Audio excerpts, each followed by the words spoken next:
சீனாவில் உள்ள மிருகக்காட்சி சாலை ஒன்றில் தங்களை குழந்தை போல் பராமரித்து வந்த பெண்ணை 2 ராட்சத பாண்டா கரடிகள் திடீரென தாக்கி பரபரப்பை ஏற்படுத்தின.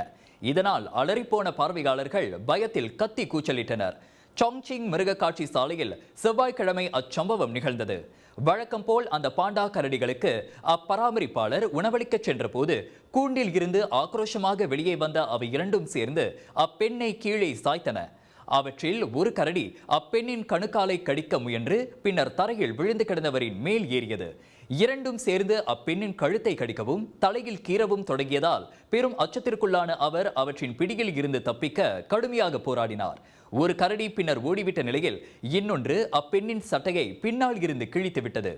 சக பணியாளர் பதறியடித்து ஓடி வந்து அக்கரடியை விரட்டியடித்து அப்பெண்ணை காப்பாற்றினார்.